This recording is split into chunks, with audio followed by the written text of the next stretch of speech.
Try करिए। तो N2H4 एक वीक बेस है। अब आपको डायरेक्ट प्रिंसिपल रिएक्शन लिखना आना चाहिए।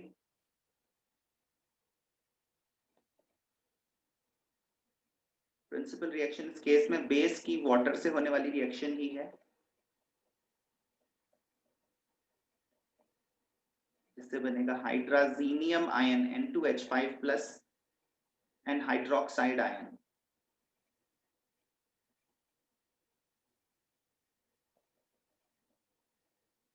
इनिशियली कॉन्सेंट्रेशन 0.16 मोलर है। प्रोडक्ट साइड की कॉन्सेंट्रेशन 0 या नियरली 0 है।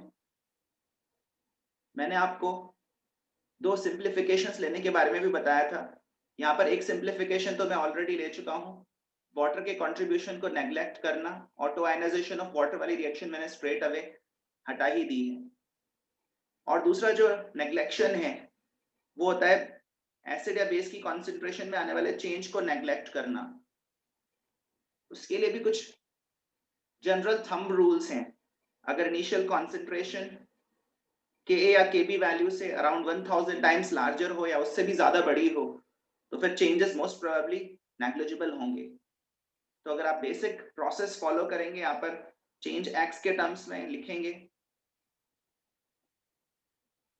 और फिर इक्विलिब्रियम इक्वेशन में सब्स्टिट्यूट करेंगे, अजम्पशन लेंगे और सॉल्व करेंगे, तो भी आपको वही वैल्यू मिलेगी जो इस डायरेक्ट फॉर्मूला से मिलने वाली है। और वीक बेस के सॉल्यूशंस के लिए डायरेक्ट फॉर्मूला है √Kb टाइम्स C0। इसमें दोनों असम्पशंस लिए हुए हैं, S1 और S2। वाटर का कंट्रीब्यूशन नेग्लेक्ट किया हुआ है और बेस की कॉन्सेंट्रेशन में आने वाला चेंज भी नेग्लेक्ट किया हुआ है। चलिए इस बार इसको अप्लाई करके देखते हैं। डायरेक्ट फॉर्मूला अप्लाई करने में कोई बुराई नहीं है, लेकिन आपको उस फॉर्मूला में इन्वॉल्व असम्पशंस पता होने चाहिए और उनको वेरीफाई करना आना चाहिए। तो स्क्वायर रूट लेने पर वैल्यू आ रही है 4 × 10⁻⁻4 मोलर। उसके बाद हम चेक करें, एक्चुअली जो OH- बना है वो N2H4 की कॉन्सेंट्रेशन में आने वाले चेंज के इक्वल है। तो यहाँ पर हम परसेंटेज चेंज फाइंड करके देखते हैं। x/C0 × 100, 4 × 10⁻⁻4 upon 0.16 × 100। अगर आप ये फाइंड करने जाओगे तो मेरे हिसाब से ये 0.25% आने वाला है 1/4, जो कि 5% से भी काफी कम है। हम सेफ लिमिट्स में हैं। तो एक तरफ बेस की कॉन्सेंट्रेशन में आने वाला चेंज काफी छोटा है, पर छोटा होने के बाद भी OH- की कॉन्सेंट्रेशन इतनी ज्यादा तो है ही कि हम वाटर का कंट्रीब्यूशन नेग्लेक्ट कर पा रहे हैं। तो ये बात भी आपके बैक ऑफ द माइंड में रहनी चाहिए कि वाटर का कंट्रीब्यूशन तब तक नेग्लिजिबल रहेगा जब तक बेस का कंट्रीब्यूशन 10⁻⁻7 मोलर के ऑर्डर में ना आ जाए या उससे छोटा ना हो जाए। तो S1 और S2 दोनों ही वैलिड हैं। इसके बाद हम कॉन्सेंट्रेशंस रिपोर्ट कर सकते हैं। जो OH- की कॉन्सेंट्रेशन है वही N2H5+ की भी है, अप्रोक्सीमेटली 4 × 10⁻⁻4 मोलर। कई बुक्स में ये रिजल्ट्स डायरेक्टली लिखे रहते हैं, पर इनके पीछे की प्रोसेस एक्सप्लेन नहीं रहती है। तो हमें इनके पीछे के असम्पशंस भी पता होने चाहिए और ये भी पता होना चाहिए कि अगर ये फेल हो गए तो हम कैसे सॉल्व करेंगे। हाइड्राजीन की इक्विलिब्रियम कॉन्सेंट्रेशन तो वही होगी जो इनिशियल थी, क्योंकि उसमें 0.25% का चेंज आया है, वो सब्ट्रैक्ट करने लायक भी नहीं है। इसके अलावा एक और सब्सटेंस जो किसी भी सॉल्यूशन में प्रेजेंट होगा वो है हाइड्रोनियम आयन। किसी भी एक्वस सॉल्यूशन में हाइड्रोनियम आयंस तो होंगे ही, और वो हाइड्रोक्साइड आयन की कॉन्सेंट्रेशन से डिवाइड करने पर मिलेंगे। तो ये आ रहा है 2.5 × 10⁻11 मोलर। pH फाइंड कर लिया। हर्षिल क्या वैल्यू मिली है?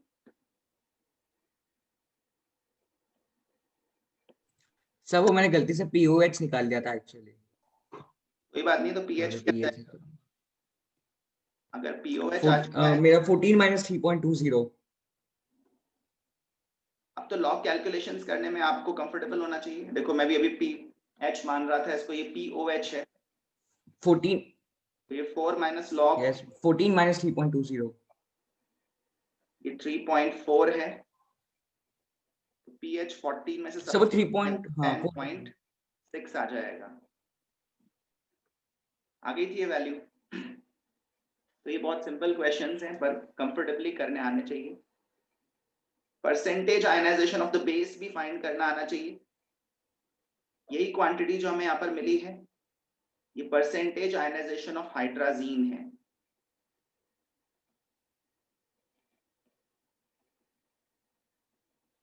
ठीक है, एक और क्वेश्चन करते हैं। A mixture contains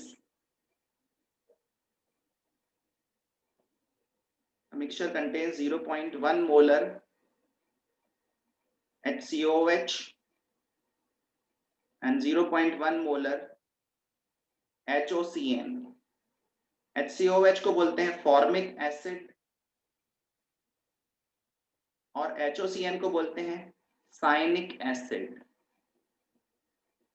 ये तो इनके नाम हैं एज एसिड्स और इनके आयनाइजेशन कांस्टेंट्स हैं 1.8 into 10 to the power minus 4 and 3.3 into 10 to the power minus 4 respectively. Determine hydronium ion concentration and pH of the solution. आप चाहो तो दूसरे स्पीशीज की कॉन्सेंट्रेशंस भी फाइंड कर सकते हो, पर फिलहाल यही दो चीजें मैं आपसे डिमांड कर रहा हूं। सॉल्व करें। अब ऑब्जर्व करिए कि यहाँ पर दो एसिड्स हैं सॉल्यूशन में। तो यहाँ पर दोनों एसिड्स की वाटर से रिएक्शन होगी इंडिपेंडेंटली। एसिड एसिड से तो रिएक्ट नहीं करेगा, HCOH और HOCN तो आपस में रिएक्ट नहीं करेंगे, लेकिन वाटर से दोनों रिएक्ट करेंगे, HCO minus and H3O plus. इस रिएक्शन का equilibrium constant 1.8 into 10 to the power minus 4 है। इससे बड़ा इक्विलिब्रियम कांस्टेंट दूसरे रिएक्शन का है। इसका मतलब HOCN की वाटर से होने वाली रिएक्शन प्रिंसिपल रिएक्शन है।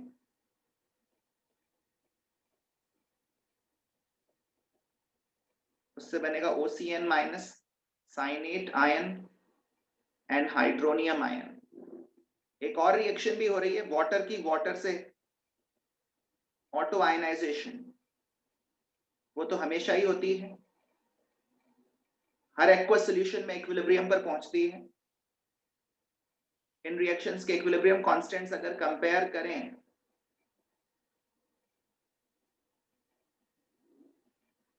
तो फिर सेकंड नंबर पर लिखी गई रिएक्शन प्रिंसिपल रिएक्शन है, सही है ना? उसका इक्विलिब्रियम कांस्टेंट बाकी सभी रिएक्शन से ज्यादा है।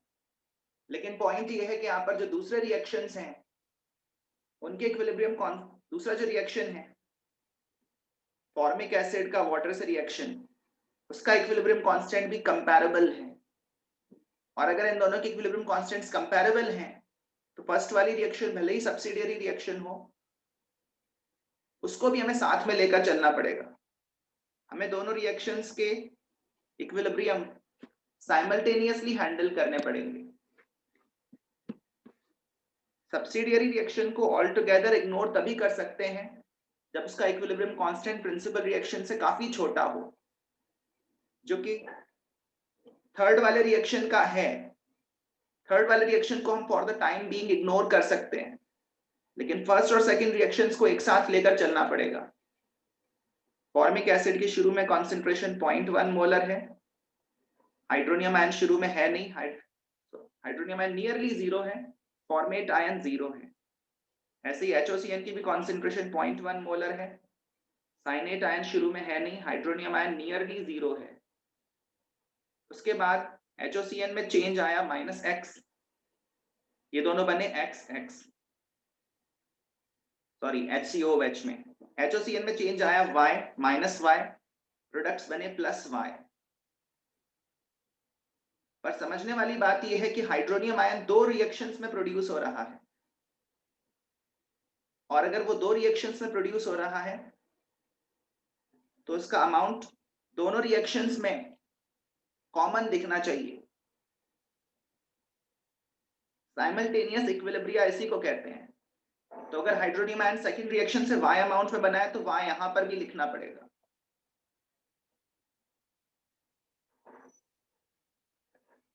ठीक है ना। और अगर वो फर्स्ट रिएक्शन से X अमाउंट में बना है तो X यहां भी लिखना पड़ेगा। तो इस तरह से अपन इक्वेशंस बनाएंगे। X plus Y hydronium ion के लिए दोनों जगह लिखना पड़ेगा। अब फर्स्ट वाली इक्वेशन से अपना इक्विलिब्रियम इक्वेशन बन रहा है x into X plus Y, x plus Y upon 1 minus 0.1 minus x is 1.8 into 10 to the power minus 4, और दूसरा है y into x plus y upon 0.1 minus y which is 3.3 into 10 to the power minus 4। अब assumption लेने का time है। Chance तो लेना ही चाहिए, assumption वैलिड हुआ तो हमारी कैलकुलेशन आसान हो जाएगी। k वैल्यूज 1 से काफी छोटी हैं और इनिशियल कॉन्सेंट्रेशन से लगभग 1000 गुना बड़ी तो दिख ही रही हैं। So let us assume x to be very small as compared to 0.1 and also y to be very small as compared to 0.1। इसको बोलते हैं साइमल्टेनियस इक्विलिब्रिया सॉल्व करना। तो अगर दो वीक एसिड्स एक ही सॉल्यूशन में प्रेजेंट हों और दोनों की कॉन्ट्रीब्यूशंस कंपैरेबल हों तो फिर हमें दोनों के लिए इक्विलिब्रियम इक्वेशन बनानी पड़ेगी, जैसे मैंने यहां बनाई है। दक्ष, ये इक्वेशन लिखना समझ में आ रहा है तुम्हें? और फिर असम्पशन लेने के बाद एक इक्वेशन बन जाएगी x into X plus Y is 1.8 into 10 to the power minus 5, 0.1 दूसरी तरफ चले जाएगा, y into X plus Y 3.3 into 10 to the power minus 5। अब इनको कैसे सॉल्व करें? हार्दिक शर्मा, कैसे सॉल्व करें अब आगे?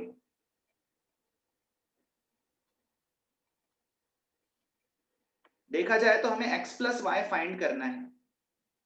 क्वेश्चन की डिमांड ये है कि हम हाइड्रोनियम आयन कॉन्सेंट्रेशन फाइंड करें और hydronium ion concentration x plus Y है। हाँ कार्तिक बोलो। सर ऐड कर दें। दोनों इक्वेशंस को ऐड करना होगा। ऐड करना ही स्मार्ट रहेगा, तभी अपन x plus Y directly evaluate कर पाएंगे x और y फाइंड किए बिना। राइट हैंड साइड हो जाएगा 5.1 into 10 to the power minus 5। इसका स्क्वायर रूट लेना है, इसको 51 into 10 to the power minus 6 लिख दो। x प्लस वाई ही हमारे अकॉर्डिंग हाइड्रोनियम आयन की कॉन्सेंट्रेशन है, जो कि इसका स्क्वायर रूट लेने पर मिलेगी।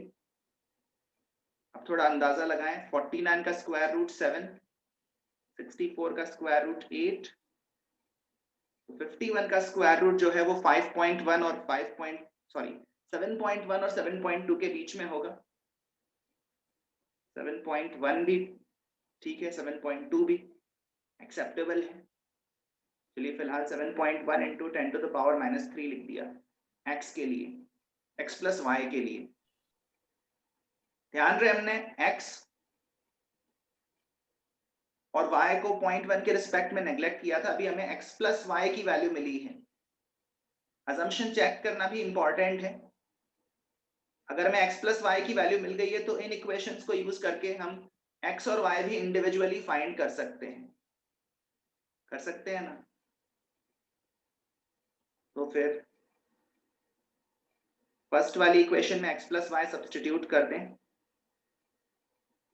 18 into 10 to the power minus 6 upon 7.1 into 10 to the power minus 3। ये फर्स्ट वाली इक्वेशन से वैल्यू आ रही है। इवैल्यूएट कर लो, ये 2 पॉइंट समथिंग है,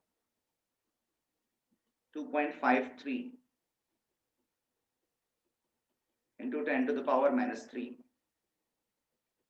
और y की वैल्यू भी सिमिलरली आ जाएगी, 33 into 10 to the power minus 6 upon 7.1 into 10 to the power minus 3। 33 divided by 7.1, 4.64 into 10 to the power minus 3. Up to 1 decimal place ये वैल्यूज आ रही हैं, जिनको ऐड करने पर हाइड्रोनियम आयन कॉन्सेंट्रेशन मिल रही है। ये प्रोसेस समझ में आ रही है आपको? उसके बाद आप चेक भी कर सकते हैं कि x और y 0.1 के रिस्पेक्ट में नेग्लिजिबल है या नहीं। इसको फर्स्ट वाले नंबर को 0.1 के से डिवाइड किया, 100 से मल्टीप्लाई किया तो ये 2.5% आ रहा है। सेकंड वाले नंबर को 0.1 से डिवाइड किया, 100 से मल्टीप्लाई किया तो 4.6% आ रहा है, जो कि हमारे थंब रूल के अकॉर्डिंग सेफ लिमिट्स में है। तो इस तरह से अपनी ओवरऑल कैलकुलेशन की गई है। x और y की वैल्यूज आपको कॉन्जुगेट बेसिस की कॉन्सेंट्रेशंस देने वाली हैं।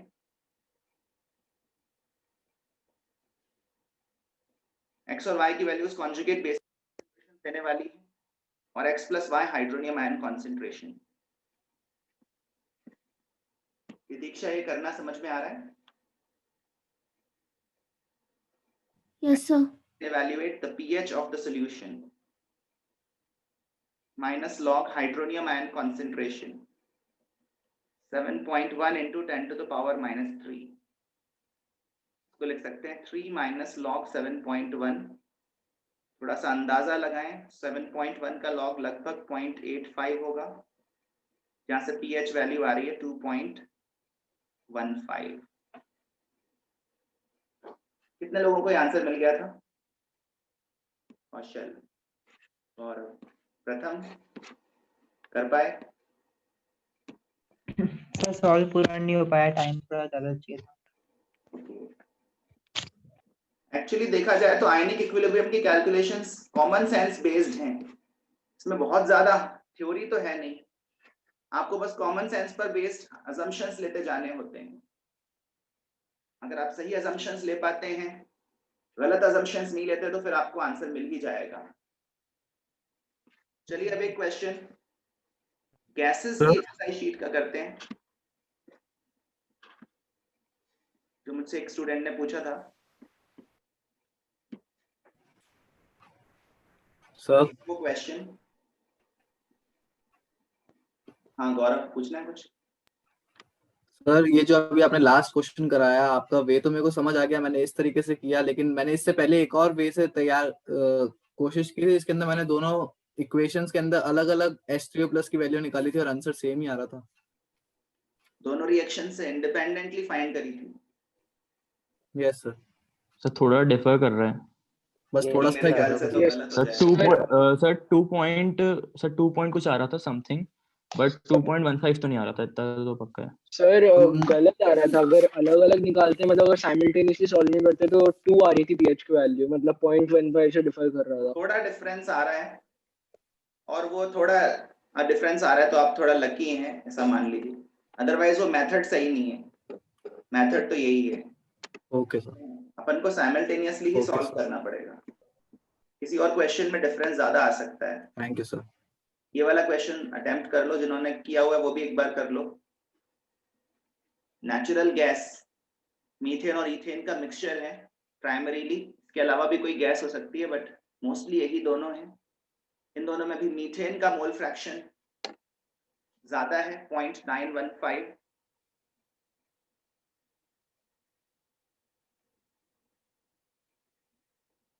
इसके आगे की इंफॉर्मेशन के बेसिस पर क्वेश्चन सॉल्व करने की कोशिश करें।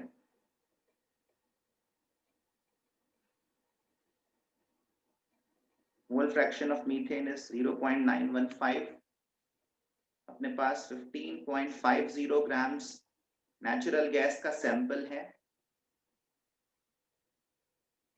जिसका वॉल्यूम 15 लीटर्स है, टेम्परेचर 20 डिग्री सेल्सियस है।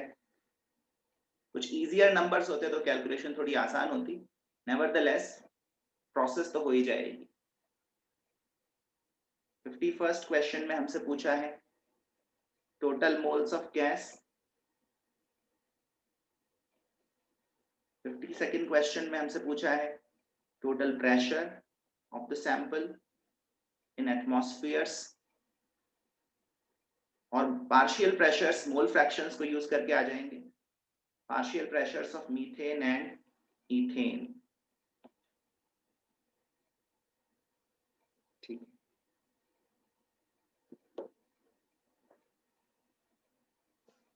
किया हुआ है तो भी अटेम्प्ट कर लो एक बार।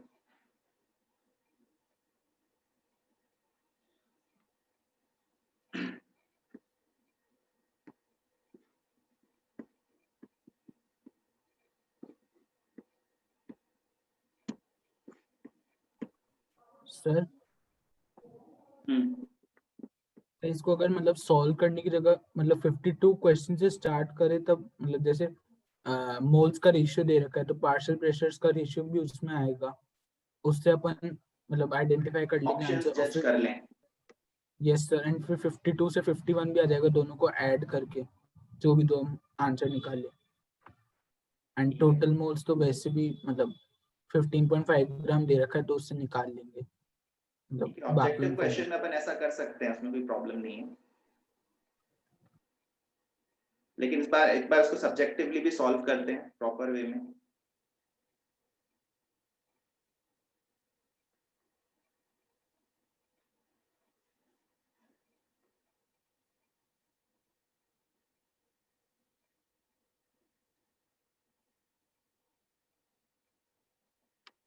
Total moles of gas,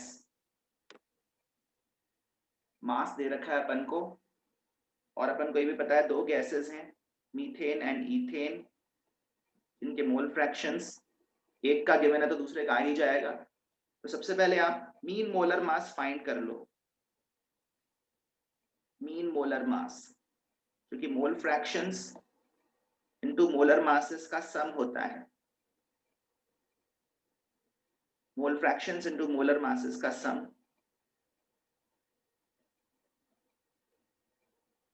.915 into 16, 0.085 into 30, ये कैलकुलेशन करें। एज अ स्टूडेंट जब भी आप कोई क्वेश्चन कर रहे हो तो आप क्वेश्चन को बीच में नहीं छोड़ सकते। एज अ टीचर हो सकता है मैं कई बार आपको अप्रोच बता के छोड़ दूं कि बस इतना स्टेप बता दिया, इसके आगे कर लेना, बट जब आप खुद से सॉल्व कर रहे हो तो आपको पूरी कैलकुलेशन भी करनी चाहिए। कैलकुलेशन भी क्वेश्चन सॉल्विंग का पार्ट है। अगर आप उसको शुरू में इग्नोर करते रहोगे फिर एग्जाम में प्रॉब्लम हो जाएगी। और कैलकुलेटर का यूज मिनिमम करें।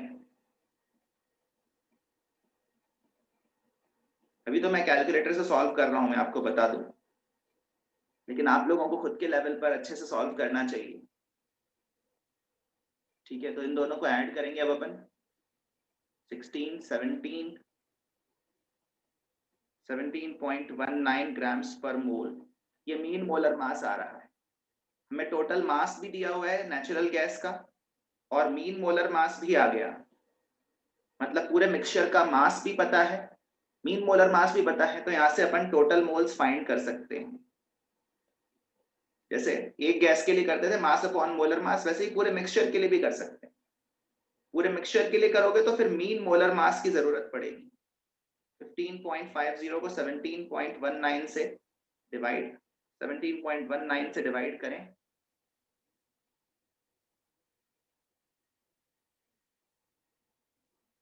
तो ये 0.901 मोल्स आ रहे हैं, अप्रोक्सीमेटली 0.90 मोल्स। और अगर टोटल मोल्स आ गए तो फिर टोटल प्रेशर आ जाएगा। तन में कर लोगे ना इसके आगे, इसके आगे मैं इंडिकेट कर रहा हूं बस, RT अपॉन V, और फिर टोटल प्रेशर आ गया तो पार्शियल प्रेशर्स भी आ जाएंगे, mole fraction multiplied by total pressure, mole fraction of ethane multiplied by total pressure. तो हो जाना चाहिए आई थिंक। पूरी प्रोसेस करें। श्लोक, तुमने क्वेश्चन पूछा था ग्रुप पर, can you repeat that question? Yes sir. Sir मेरा क्वेश्चन ये था कि जब अपन बोलते हैं कि कोई चीज डिसॉल्व हो रही है तो मतलब वो अपन ऐसा बोलते हैं कि वो डिसॉल्व तभी होगी जब वो पहले सॉल्यूशन में थी, उसके बाद प्रेसिपिटेट सॉल्यूशन हो रही है, प्रेसिपिटेट हाँ हो रही है। हाँ प्रेसिपिटेट हो रही है, तो पहले मतलब वो डिसॉल्व होगी, उसके बाद है ना उसके बाद वो बाहर निकलेगी और फिर प्रेसिपिटेट कहलाएगा, मतलब ऐसा है ना? हाँ, लेकिन डिसॉल्व वर्ड तो प्रॉपर नहीं है एक्चुअली, बस ये कह सकते हैं वो सोल्यूशन में थी, क्योंकि वो डिसॉल्व तो नहीं हुई है, अपन उसको किसी ट्रिक से सोल्यूशन में ले आए, पर वो डिसॉल्व तो नहीं हुई थी। जैसे अगर अपने पास, अपन ने क्लास में भी एग्जांपल ऐसा ही कुछ लिया था, 500 ml of 0.1 molar silver nitrate solution है अपने पास, और दूसरा suppose 500 ml of 0.1 molar sodium chloride solution है, दोनों इक्वल वॉल्यूम हैं, दोनों का अपन ने एक ही कंटेनर में ट्रांसफर किया। तो इस कंटेनर में फॉर द टाइम बीइंग, या ये कहेंगे just after mixing, just after adding the two solutions together, इन सभी आयंस की कॉन्सेंट्रेशंस 0.05 हो जाएंगी, हाफ हो जाएंगी। पर इसके लिए ये वर्ड प्रॉपर नहीं होगा कि हम बोलें कि AgCl वाटर में डिसॉल्व हो गया है। AgCl वाटर में डिसॉल्व हुआ तो तब हम बोलते हैं जब हम वाटर में AgCl ऐड कर रहे होते, AgCl ऐड कर रहे होते और 1 लीटर के अंदर उसकी कॉन्सेंट्रेशन 0.05 मोलर आ गई होती, तब हम बोलते हैं कि AgCl डिसॉल्व हुआ है। यहाँ पर एक्चुअली AgCl डिसॉल्व नहीं हुआ, हम एक सॉल्यूशन से Ag+ आयन को लेकर आए और दूसरे सॉल्यूशन से Cl- आयन को लेकर आए। तो हमने एक ट्रिक यूज करी है, ये दोनों आयंस एक साथ एक सॉल्यूशन में ज्यादा अमाउंट में नहीं आने वाले थे, क्योंकि AgCl की जो सॉल्युबिलिटी होती है रूम टेम्परेचर के आसपास, वो 1 × 10⁻⁻5 मोल्स लीटर पर लीटर के आसपास होती है। मतलब अगर आप डायरेक्ट AgCl पानी में ऐड करो तो 1 लीटर पानी में 10⁻⁵ के आसपास AgCl के मोल्स मैक्सिमम डिसॉल्व हो सकते हैं। अगर आप 10 मोल AgCl भी पानी में ऐड कर दोगे तो उसका 9.99999 इतने मोल्स तो सीधे सीधे बॉटम पर जाकर बैठ जाएंगे और सिर्फ 0.00001 मोल्स ही डिसॉल्व होंगे, ठीक है ना। तो जो नीचे जाके सेटल हो गए उसको अपन प्रेसिपिटेट थोड़ी कहेंगे, वो तो अनडिसॉल्व्ड था। ये बात समझ में आ रही है? प्रेसिपिटेट तब होता है जब अपन किसी भी तरीके से एक्सेस ऑफ सॉल्यूट सॉल्यूशन के अंदर ले आए, पर ये वर्ड प्रॉपर नहीं है कि हम बोलेंगे वो डिसॉल्व हो गया था। AgCl पानी में इतनी कॉन्सेंट्रेशन में डिसॉल्व नहीं हुआ, हम उसको समहाउ इस कॉन्सेंट्रेशन में ले आए, और वो लाने का तरीका यही होता है कि आप कैटायन एक सॉल्यूशन से लाएं और एनायन दूसरे सॉल्यूशन से लाएं। इसके अलावा एक ट्रिक वो भी होती है जिसमें अपन टेम्परेचर डिपेंडेंस का यूज करते हैं कि मान लो 25 डिग्री सेल्सियस पर पानी में सोडियम क्लोराइड एक पर्टिकुलर लिमिट तक डिसॉल्व होता है, तो हम सॉल्यूशन को सपोज बाहर कहीं ले गए या हीट किया 75 डिग्री सेल्सियस पर, और टेम्परेचर बढ़ाने से फिर सॉल्युबिलिटी बढ़ जाती है, फिर हमने एक्स्ट्रा NaCl और डिसॉल्व कर पाया, और उसके बाद फिर आप इसको कूल कर दो। तो कई बार ऐसा होता है कि कूल करने के बाद भी या लोअर टेम्परेचर पर लाने के बाद भी एक्सेस ऑफ सॉल्यूट इसके अंदर हैंग करता रहता है, इसको प्रेसिपिटेट होने के लिए कोई सरफेस नहीं मिलता। सॉलिड को प्रेसिपिटेट होने के लिए दूसरे सॉलिड पार्टिकल्स या किसी सरफेस की जरूरत होती है। तो जो एक्स्ट्रा सॉल्यूट है, अगर उसको कोएगुलेट होने के लिए कोई सरफेस ना मिले तो फिर वो एक्स्ट्रा सॉल्यूट पार्टिकल्स कभी कभी सॉल्यूशन में हैंग करते रहते हैं, तो अपन बोलते हैं कि सॉल्यूशन सुपर सैचुरेटेड है, इसके अंदर सॉल्युबिलिटी से ज्यादा अमाउंट ऑफ सॉल्यूट प्रेजेंट है। पर डिसॉल्व्ड है ऐसा वर्ड यूज करना मेरे अकॉर्डिंग प्रॉपर नहीं है। डिसॉल्व तो वो सैचुरेशन लिमिट तक ही होता है। ओके सर, ये जो NaCl का सॉल्यूशन है, ये अगर लॉन्ग पीरियड ऑफ टाइम के बाद तो प्रेसिपिटेट हो ही जाएगा ना फिर? या तो इसको अपन थोड़ा स्टरिंग कर दें, डिस्टरबेंस कर दें, या फिर इसमें 1 पार्टिकल ऑफ NaCl या कुछ थोड़ा सा एक्स्ट्रा सोडियम क्लोराइड और ऐड कर दें, तो सारा का सारा एक्सेस सॉल्यूट प्रेसिपिटेट हो जाए। तो ये टेम्परेचर डिपेंडेंस से भी कभी कभी अपन सुपर सैचुरेटेड सॉल्यूशन प्रिपेयर कर सकते हैं, पर कन्वेंशनल तरीका यही है कि आप कैटायन एक सॉल्यूशन से लाओ और एनायन दूसरे सॉल्यूशन से लाओ। इसको डबल डिस्प्लेसमेंट भी कहते हैं, डबल डिस्प्लेसमेंट रिएक्शन। ठीक है, अब आप लोग अपने क्वेश्चंस, अपने डाउट्स पूछ लीजिए।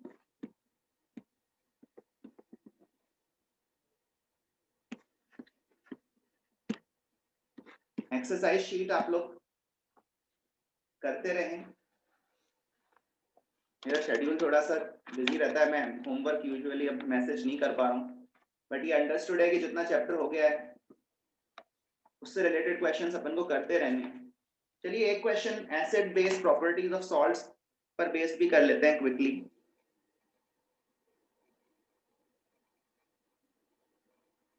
Classify the following salts as acidic or basic or pH neutral। salts को आइडेंटिफाई करें।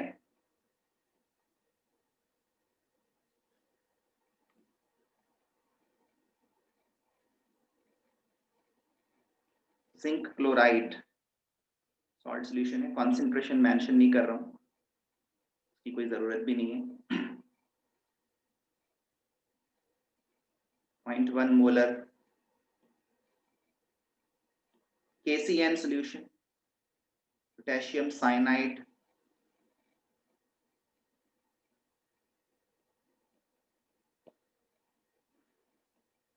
hydrazinium nitrite,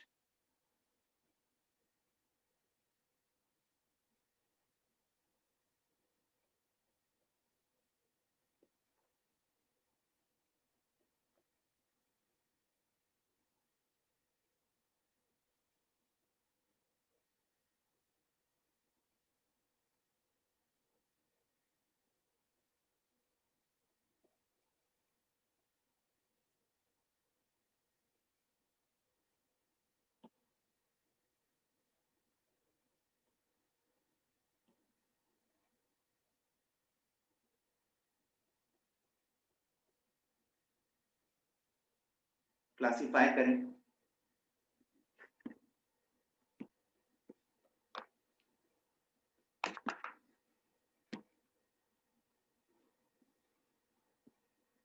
one is zinc chloride, क्या लग रहा है इसके बारे में? Sir acidic. Chloride ion pH neutral होता है, लेकिन जिंक आयंस एक्चुअली एसिडिक होते हैं। Zinc ions are acidic in nature, इनके बारे में हम अगले लेक्चर में बात करेंगे। ओवरऑल सॉल्ट सॉल्यूशन एसिडिक है। सॉल्ट्स भी अपने आप में वीक एसिड्स या वीक बेसिस हो सकते हैं। तो सॉल्ट में ऐसा कुछ मिस्टीरियस या कुछ ऐसा कुछ मैजिकल नहीं है, अलग नहीं है। सॉल्ट्स भी अपने आप में वीक एसिड्स या वीक बेसिस ही हैं। KCN काव्य, KCN का सॉल्यूशन कैसा होगा? सर शायद तक बेसिक होगा। K+ तो pH न्यूट्रल है और Cn- अपने आप में एक बेसिक एनायन है, pH न्यूट्रल नहीं है, तो सॉल्ट सॉल्यूशन बेसिक होगा। या फिर आप पेरेंट्स को आइडेंटिफाई कर लो, HCN एंड KOH। KOH एक स्ट्रॉन्ग बेस है, metal hydroxides, alkali metal hydroxides strong bases होते हैं, और HCN एक वीक एसिड है। वीक एसिड और स्ट्रॉन्ग बेस से बनने वाला सॉल्ट सॉल्यूशन बेसिक होगा। यस सर, ऐसे ही कहा था। सही है। N2H5NO2 वैभव, सो एसिडिक होगा। इसके पेरेंट HNO3 एसिड और strong। बेस को आइडेंटिफाई करें। पेरेंट एसिड HNO2 है, कैटायन N2H5+ है, एनायन NO2- है, Yes. और पेरेंट बेस N2H4 है। इनके कोरिस्पॉन्डिंग आपको के भी वैल्यूज आई थिंक सेट में मिल जाएंगी। अलग अलग सोर्सेज में थोड़ा के वैल्यूज में भी फर्क नजर आता है। एग्जैक्टली सेम के वैल्यूज आपको हर बुक में मिलेंगी ये भी जरूरी नहीं है, क्योंकि वो एक्सपेरिमेंटली डिटरमिन्ड वैल्यूज हैं और कई बार बुक्स थोड़ा सिंपलीफाई भी कर देते हैं। हाइड्राजीन के लिए 1.7 × 10⁻⁶ है, तो एक्सपेरिमेंटली डिटरमिन्ड वैल्यूज में थोड़ा थोड़ा एरर होता है, इस वजह से अलग अलग सोर्सेज में थोड़ा थोड़ा डिफरेंट वैल्यूज मिल सकती हैं। सेट के क्वेश्चंस करने के लिए आप सेट में गिवन वैल्यूज यूज कर लो। मैंने टेबल से देखा तो मुझे ये वैल्यूज मिली हैं, आप भी ऑब्जर्व कर लो, टेबल में देख सकते हो आप। तो फिर K वैल्यू Kb से बड़ी है, that means HNO2 as an acid is stronger than N2H4 as a base। Weak acid weak base से बना हुआ सॉल्ट है, लेकिन फिर भी इसका ओवरऑल नेचर एसिडिक होगा, एसिडिक सॉल्ट सॉल्यूशन। हार्दिक डिसाइड कर लिया था? Yes sir. NaClO4 के बारे में क्या सोचा? सर न्यूट्रल है। Na प्लस और Na ClO4 माइनस दोनों ही आयंस pH न्यूट्रल हैं। यस। तो सॉल्ट सॉल्यूशन भी pH न्यूट्रल होगा। And what about NH4NO3? Sir acidic है। Sir acidic. NO3 minus pH neutral ion है, NH4 प्लस एसिडिक है, तो ये सॉल्ट सॉल्यूशन एसिडिक सॉल्ट है। इसको आप एसिडिक सॉल्ट भी कह सकते हो या फिर सिर्फ एक वीक एसिड भी कह सकते हो, क्योंकि NO3 माइनस तो pH न्यूट्रल है और NH4 प्लस अपने आप में सिर्फ एक वीक एसिड है। तो सिर्फ एसिड या बेस के पॉइंट ऑफ व्यू से सोचें तो ये सिर्फ एक वीक एसिड है, सॉल्ट के नजरिए से सोचें तो ये एसिडिक सॉल्ट है। हाँ श्लोक। सर मैं पूछ रहा हूँ कि जैसे ये NH4 प्लस और NO3 माइनस है, तो इसमें अपन मतलब इसका ये एसिडिक है, ये तो ठीक है अपन आइडेंटिफाई कर लेंगे, लेकिन ये एसिडिक क्यों है? क्योंकि एनायन एसिडिक है NH4 प्लस, या इसका पेरेंट एसिड ज्यादा एसिडिक था इसलिए? दोनों बातें सही हैं, दोनों ही बातें सही हैं और दोनों एक दूसरे के अगेंस्ट नहीं है।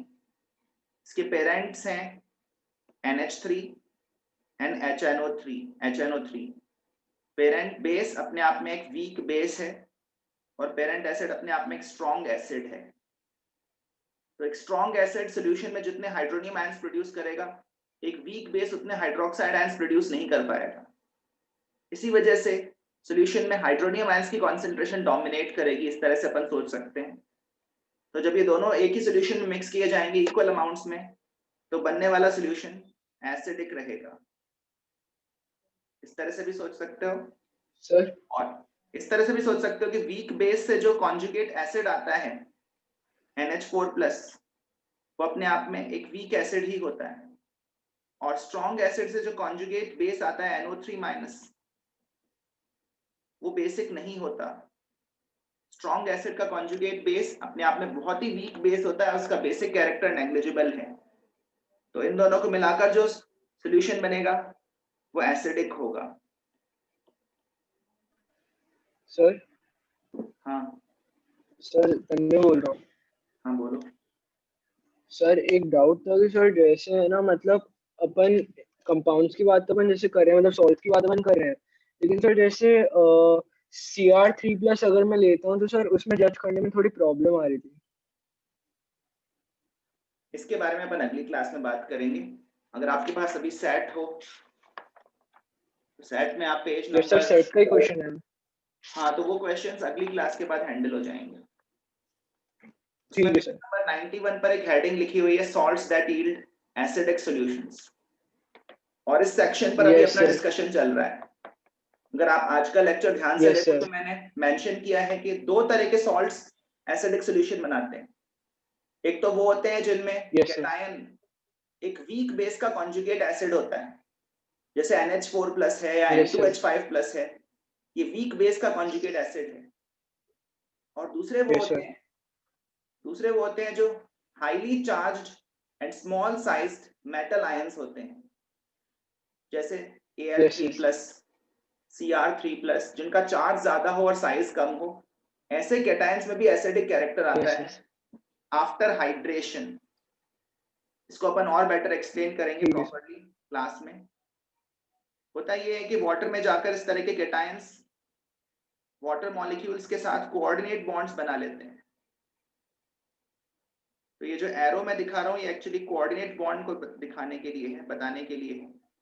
तो वाटर में इस तरह का एक कॉम्प्लेक्स आयन बनाता है और इस कॉम्प्लेक्स आयन को बनने के बाद फिर हाइड्रोजन का प्रोटिक नेचर बढ़ जाता है।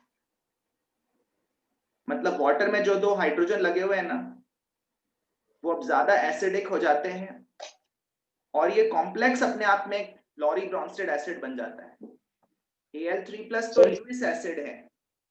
अगर आप नोट्स में जाकर ल्यूइस एसिड वाला सेक्शन पढ़ोगे ना, तो मैंने वहां पर Al3+ को एज अ ल्यूइस एसिड बताया हुआ है। Cr3+, Al3+, Zn2+, ये सब एक्चुअली ल्यूइस एसिड्स हैं, इलेक्ट्रॉन पेयर एक्सेप्टर्स हैं। Al3+ वाटर में जाकर 6 वाटर मॉलिक्यूल से इलेक्ट्रॉन एक्सेप्ट करता है। AlH2O6 एक कॉम्प्लेक्स आयन बनाता है। तो ये जो रिएक्शन है, इसमें एल्यूमिनियम आयन एक इलेक्ट्रॉन पेयर एक्सेप्टर का काम कर रहा है, ल्यूइस एसिड की तरह एक्ट कर रहा है, और वाटर इसमें ल्यूइस बेस की तरह एक्ट कर रहा है। तो aluminium ion directly proton donor नहीं है, वो सिर्फ इलेक्ट्रॉन पेयर एक्सेप्टर है। बाद में ये जो कॉम्प्लेक्स आयन बनेगा ना, ये लॉरी ब्रॉन्स्टेड एसिड है, और फिर ये वाटर में हाइड्रोनियम आयंस की कॉन्सेंट्रेशन बढ़ाएगा। तो ये बातें अपन और डिटेल में नेक्स्ट क्लास में फॉर्मली देखेंगे। सर बोलो, श्लोक बोलो। सर मैं कह रहा हूँ कि जैसे ये AlH2O6 कॉम्प्लेक्स आयन जो बनाया है, ये मतलब बाद में जब वाटर के साथ अगर रिएक्शन होगी तो ये OH मतलब एक H दे देगा, तो OH- ही तो बचेंगे। H+ रिलीज करेगा क्योंकि मतलब ये एसिडिक कैरेक्टर शो करेगा ना थोड़ा थोड़ा। इसका कॉन्जुगेट बेस बनेगा AlH2O6 3+ H2O। ये लॉरी ब्रॉन्स्टेड एसिड है। एक वाटर मॉलिक्यूल से H+ आयन रिलीज होगा, तो वो OH अभी भी अटैच्ड है एल्यूमिनियम से। H+ रिलीज होने के बाद इसका चार्ज भी कम हो जाएगा। ये इसका कॉन्जुगेट बेस है और हाइड्रोनियम आयंस बनेंगे। ये कॉन्जुगेट बेस बनेगा, OH- आयन अलग नहीं होंगे, ठीक है ना।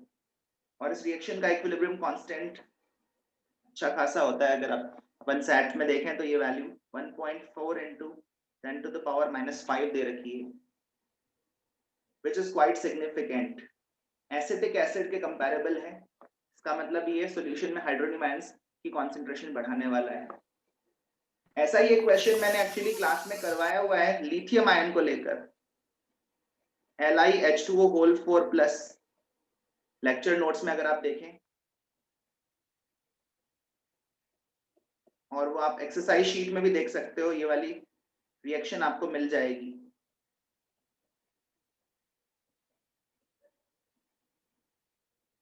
इस रिएक्शन का इक्विलिब्रियम कांस्टेंट, आयनाइजेशन कांस्टेंट 2.5 × 10⁻14 है। याद आ रहा है श्लोक की क्वेश्चन? यस सर, इसके कारण ये करवाया था अपन ने। और ये एक्सरसाइज शीट का क्वेश्चन नंबर 79 है, फर्स्ट एक्सरसाइज का। क्योंकि लिथियम आयन का Ka वैल्यू इतना छोटा है, लिथियम आयन का Ka वैल्यू बहुत ही छोटा है, तो इसके सॉल्यूशन का pH क्वाइट क्लोज टू 7 आएगा।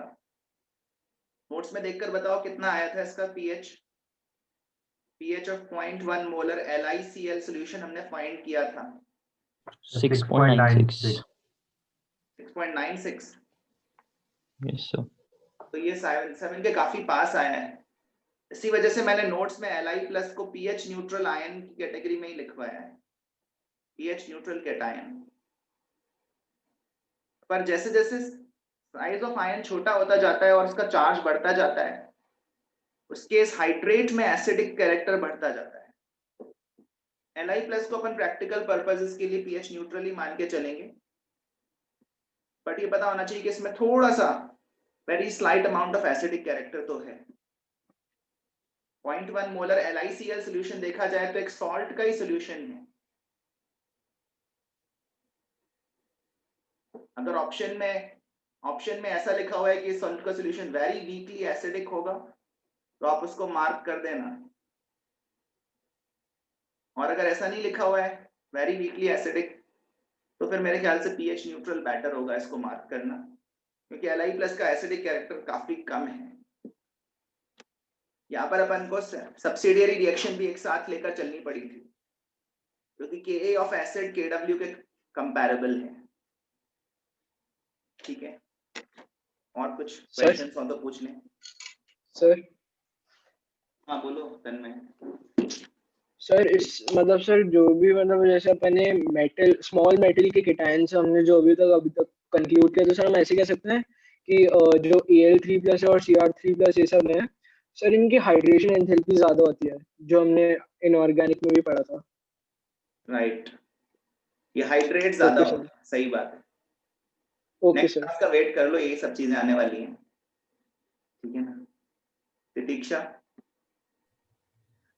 सर अगर क्वेश्चन में अल्फा की अल्फा गिवन है या डिग्री ऑफ डिसोसिएशन, और सर S1 इनवैलिड हो रहा है, तो सर उसको फिर जैसे के, एक तो के और KB से अपन ने करा सर, उसमें कैसे S1 तो करें? होता है रिएक्शन का कंट्रीब्यूशन, हम इग्नोर कर रहे हैं, तो उसका अल्फा से क्या लेना देना है? अल्फा तो सेकंड वाले अजम्पशन से रिलेटेड है। नो सर जैसे कि जो डिसोसिएशन हुआ उसमें अपन को सब्सिडियरी रिएक्शन को कंसिडर करना हो, तो सर कैसे प्रोसीड करेंगे सर? वो फिर थोड़ा डिफिकल्ट हो जाएगा। जैसे अपन ने आज की क्लास में क्वेश्चन सॉल्व किया, x into x plus y upon 0.1 minus x is equal to Ka। अब इसका Ka मान लो 1 into 10 to the power -3 होता, इतना छोटा नहीं होता। आज वाला क्वेश्चन याद है ना, 2 एसिड्स वाला क्वेश्चन, यस सर फर्स्ट उसमें अगर Ka ज्यादा छोटा नहीं होता तो फिर अपन अजम्पशन नहीं ले पाते। दूसरी इक्वेशन बनती x into x plus y upon 0.1 minus y is equal to Ka। मान लो दूसरा वाला Ka होता से 1.5 into 10 to the power -3, तो फिर शायद अपना x जो है वो 1 के रिस्पेक्ट में नेग्लिजिबल नहीं होता। उस केस में फिर अपन को 2 इक्वेशन साइमल्टेनियसली सॉल्व करनी पड़ती, तो आपको स्मार्टली सोचना पड़ता कि आप कैसे सॉल्व करेंगे। थोड़ा मुश्किल तो हो जाता है डेफिनेटली, ठीक है ना, पर दोनों को साइमल्टेनियसली सॉल्व करना पड़ेगा और बिना अजम्पशन लिए सॉल्व करना पड़ेगा। तो जो है वो डिफिकल्टी लेवल है, अपन अपनी तरफ से प्रॉब्लम इस तरह की क्रिएट ना करें, लेकिन अगर कभी आ जाता है तो आपको पता होना चाहिए कि आपको बिना अजम्पशन लिए हुए क्वाड्रेटिक सॉल्व करनी है। यूजुअली जो केसेस आएंगे वो सॉल्वेबल होंगे, इतनी डिफिकल्ट वर्किंग नहीं आएगी। जेई में जो भी क्वेश्चंस आते हैं उनमें भले ही अजम्पशन वैलिड ना हो, लेकिन वर्किंग इतनी डिफिकल्ट नहीं रहती, तो सॉल्व ना हो पाए ऐसा क्वेश्चन तो नहीं होगा, नंबर्स बहुत ज्यादा डिफिकल्ट नहीं होंगे, ठीक है ना। पर अपन अपनी तरफ से क्वेश्चंस फ्रेम नहीं करें, अभी अपन को क्वेश्चन फ्रेम नहीं करना चाहिए। हाँ सोच सकते हो कि अगर अजम्पशन वैलिड नहीं है तो फिर अपन को साइमल्टेनियसली सॉल्व करना है विदाउट टेकिंग अजम्पशन। हाँ वैभव तुम बोलो। सर आज की क्लास में सर अपन ने HCO3- को बोला था एम्फोटेरिक होता है सर, H ले भी सकता है और H मतलब निकाल भी सकता है, तो सर इसमें अपन ने बोला कि K उसका बड़ा है KB से, तो उसकी वजह से ये एसिडिक हो जाएगा। KB बड़ा है, HCO3- का KB लार्जर है। ओके सर, HCO3- का सॉल्यूशन बेसिक होगा सर, बट सिमिलरली एक और एग्जांपल कराया था सर आपने NaHSO4, सर HSO4 ये भी तो वो होगा एम्फोप्रोटिक, तो फिर सर इसमें भी तो अपन को ये एक स्ट्रॉन्ग एसिड का कॉन्जुगेट बेस है, ठीक है। थ्योरेटिकली ये बात दिख रही है कि H+ शायद एक्सेप्ट भी कर सकता है, लेकिन इसकी H+ एक्सेप्ट करने की टेंडेंसी काफी कम होगी, क्योंकि H2SO4 का डिसोसिएशन फर्स्ट स्टेप में ऑलमोस्ट 100% होता है। जो डायप्रोटिक एसिड्स होते हैं उनके साथ सक्सेसिव डिसोसिएशन कांस्टेंट्स एसोसिएटेड रहते हैं। अगर आप सेट में एक टेबल जाके देखोगे पेज नंबर 98 पर, तो आपको सल्फ्यूरिक एसिड का Ka2 वैल्यू दिखाई देगा जो कि 1.2 इंटू 10 टू द पावर -2 है, और K1 के आगे लिखा हुआ है वेरी लार्ज, मतलब वो वैल्यू गिवन भी नहीं है, वेरी वेरी लार्ज है एज कंपेयर टू 1। तो क्योंकि H2SO4 एक स्ट्रॉन्ग एसिड है और स्ट्रॉन्ग एसिड का जो कॉन्जुगेट बेस होता है उसका बेसिक कैरेक्टर कंसिडरेबल नहीं होता, नेग्लिजिबल बेसिक कैरेक्टर होता है। HSO4 minus as a base is weaker than water. As a base, bisulfate ion water से weaker है, और जो बेस वाटर से वीकर है उसका बेसिक कैरेक्टर अपन नेग्लेक्ट करेंगे। आ रही बात समझ में? Yes sir. तो ये सिर्फ एसिड है, for all practical purposes HSO4 minus simply a weak acid. Sir तो इसको एम्फोटेरिक बोलेंगे या फिर नहीं बोलेंगे? HSO4 simply N acid.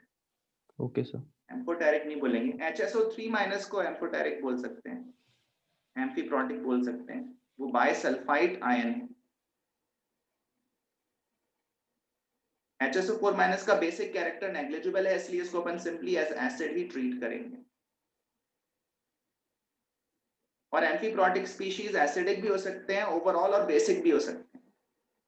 जैसे HSO3 माइनस का सोल्यूशन अगर आप लोगे तो उसका pH 7 से कम आएगा, और HCO3 माइनस का सोल्यूशन लोगे तो उसका pH 7 से ज्यादा आएगा।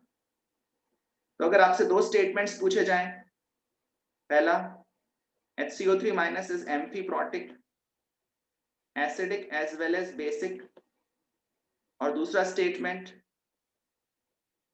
the aqueous solution of HCO3 minus ions is basic, तो कौन सा स्टेटमेंट इनमें से सही है?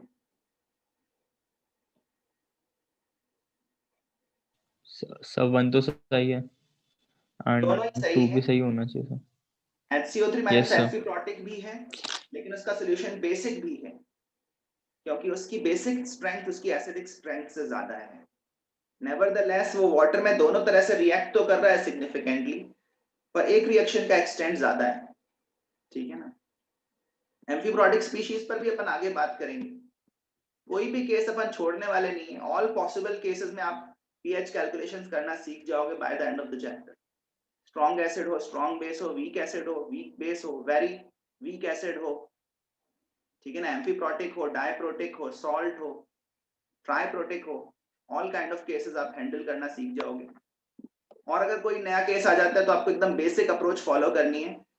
सबसे पहले सारे सब्सटेंसेस जो शुरू में मेंशन गिवन है वो लिखने हैं, उनको एसिड या बेस के तौर पर आइडेंटिफाई करना है, प्रोटॉन ट्रांसफर रिएक्शंस लिखनी है, सब्सिडियरी रिएक्शन, सेकेंडरी रिएक्शन और प्रिंसिपल रिएक्शन पहचाननी है, और आगे बढ़ना है, ठीक है ना। वो बेसिक अप्रोच तो आनी ही चाहिए।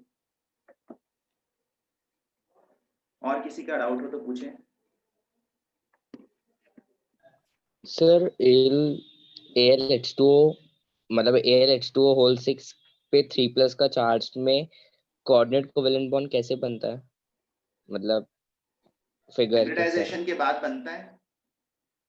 एल्यूमिनियम आयन जो है उसका थर्ड शेल वेकेंट हो चुका है, 3 इलेक्ट्रॉन्स थे उसके वैलेंस शेल में, वो तीनों निकाले जा चुके हैं, 3s 3p 3d तीनों खाली हैं। लेकिन वाटर के साथ कोऑर्डिनेट बॉन्ड बनाने के लिए अपन को यहाँ 6 हाइब्रिड ऑर्बिटल्स क्रिएट करने पड़ेंगे।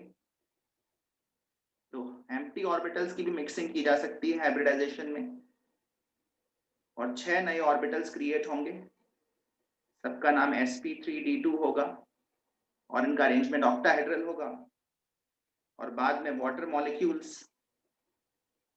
इनमें इलेक्ट्रॉन्स प्रोवाइड करेंगे, शेयर करेंगे। वाटर अपना इलेक्ट्रॉन डोनेट कर रहा है ऐसा हम बोलेंगे, बट एक्चुअली डोनेशन से ज्यादा बेटर वर्ड है शेयरिंग। बोलते तो हैं कि डोनेट किया, पर डोनेट करने का मतलब ये नहीं कि उसने खुद से अपना इलेक्ट्रॉन छोड़ दिया, बस वो शेयर कर रहा है, और यही है कोऑर्डिनेट बॉन्ड। आ रही है बात समझ में? ओके। और सर जैसे सर BF4 माइनस में मतलब हम ऐसा मानेंगे ना कि BF3 का जैसा बनेगा वैसा बनेगा, और एक F के पास 8 इलेक्ट्रॉन है, तो वो फिर coordinate covalent bond central B के साथ बना लेगा। BF4 में ऐसे ही बनाएंगे ना?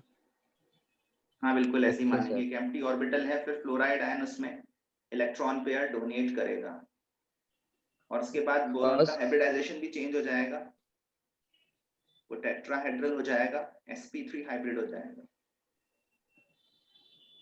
ठीक है, okay sir, okay sir. Acid base equilibria chapter समझ में तो आ रहा है ना आप लोगों को? ज्यादा डिफिकल्ट तो नहीं लग रहा? आई थिंक इसमें बस कैलकुलेशंस करना आना चाहिए। अगर आप शुरू से चीजों को पकड़ के चल रहे हो तो ये चैप्टर आसान लगेगा, और अगर आपने बेसिक चीजें नहीं समझी, पूरी प्रोसेस नहीं समझी, तो आप ऊपर से चैप्टर को पढ़ना चाहोगे तो फिर डिफिकल्ट लगेगा। सारी बेसिक चीजें आपको क्लियर हैं, क्या प्रोसेस हो रही है, क्या रिएक्शंस हो रही हैं, वो अगर क्लियर है तो फिर आई थिंक चैप्टर आसान है। कुछ लोग इस चैप्टर को डिफिकल्ट फील करते हैं, बट आई थिंक ये तो कॉमन सेंस पर बेस्ड क्वेश्चन है, चैप्टर है, इसमें थ्योरी लिमिटेड ही है। थ्योरी तो वही थी जो अपन ने शुरू के 2-3 क्लासेस में देखी, बाद में तो अपन सिर्फ कैलकुलेशंस करना सीख रहे हैं। आ रही बात समझ में? और किसी का कोई प्रॉब्लम है, डाउट है तो बोलो। इस वीक से अपनी ऑफलाइन क्लासेस भी स्टार्ट हो रही हैं। सर तो आप आपका लोगों ने नेक्स्ट लेक्चर तो ऑफलाइन होगा ना? होना तो चाहिए, बट सर सब लोग वेडनेसडे शायद को। नहीं आ पाएंगे, तो ऑफलाइन ऑनलाइन का कॉम्बिनेशन चलेगा। अभी तो देखते हैं कैसे चीजें वर्कआउट होती हैं, 1-2 वीक में चीजें सेटल डाउन हो जाएंगी। सर हाँ हम बोलो। सर अपने लेक्चर में पीएच न्यूट्रल कैटायंस लिखा है, तो सर Be2+ जैसे आपने बोला एम्फीप्रोटिक होता है। नहीं, Be2+ एसिडिक होता है, Be2+ एसिडिक होगा।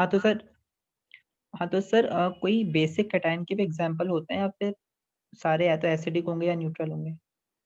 बेसिक कैटायन तो मेरे नॉलेज में नहीं है कोई भी। कैटायंस के साथ तो अपन एसिडिक कैरेक्टर एसोसिएट करते हैं या फिर वो पीएच न्यूट्रल होते हैं। बेसिक कैटायंस तो मेरे नॉलेज में कोई भी नहीं है। हाँ, एनायंस में एम्फीप्रोटिक नेचर मिलता है, और HSO4- एक ऐसा एनायन है जो एसिडिक भी है। अदरवाइज एनायंस के साथ यूजुअली हम बेसिक नेचर एसोसिएट करते हैं। Anions are supposed to be either basic or pH neutral. Cations are either acidic or pH neutral. और कुछ एम्फीप्रोटिक स्पीशीज होते हैं जो एनायंस में मिलते हैं, उन पर अपन अलग से बात करेंगे। सर हाँ सर केटायंस में बेसिक हो ही नहीं सकते कभी, मतलब जैसे हमेशा एसिडिक या न्यूट्रल। हाँ, मेरे नॉलेज में तो कोई भी नहीं है। अगर आपको कोई मिल जाए तो मुझे बता देना। Yes sir. सही है ना, कुछ जगह तो अपन तीनों में थोड़ा जनरलाइज कर सकते हैं। कैटायंस में अभी तक तो कोई बेसिक कैटायन नॉलेज में नहीं है। चलिए फिर कंक्लूड करते हैं सेशन। एक्सक्यूज मी सर, आज भी क्लोज होने का समय आ रहा है। हाँ बोलो सर। जैसे अगर हम लोग जैसे PCl4+ में देखें, अगर सर जैसे अगर PCl3 है तो सर Cl3 डबल सिंगल के साथ अटैच होगा और P पे एक लोन पेयर हो जाएगा। और अगर हम Cl+ को लेकर आ रहे हैं, नहीं, PCl4+ PCl3 से नहीं बनता।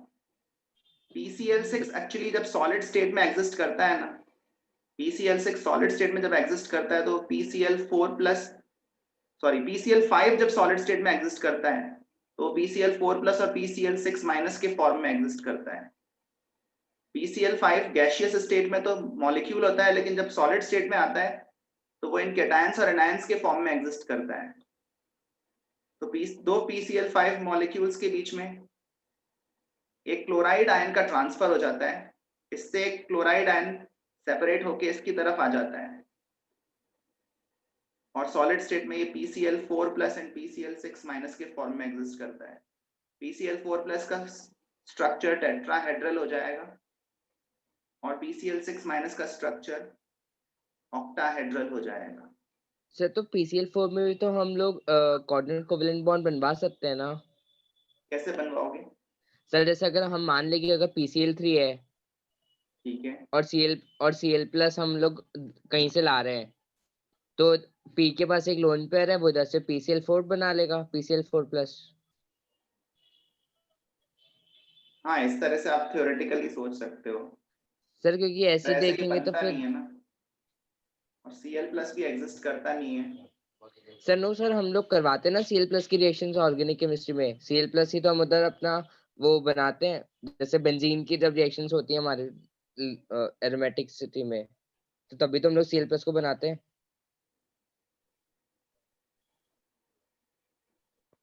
Cl+ तो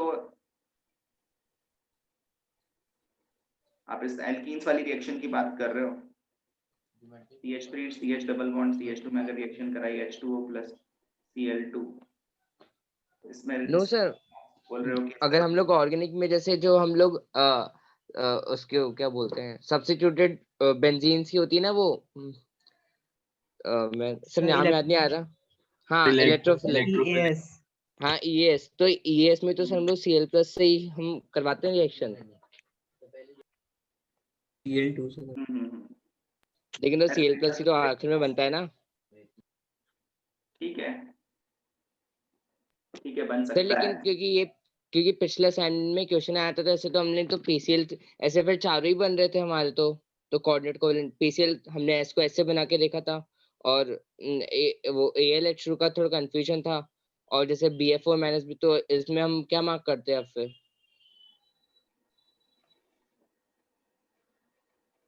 इसमें फिर ऐसे ही सोचना चाहिए था कि ये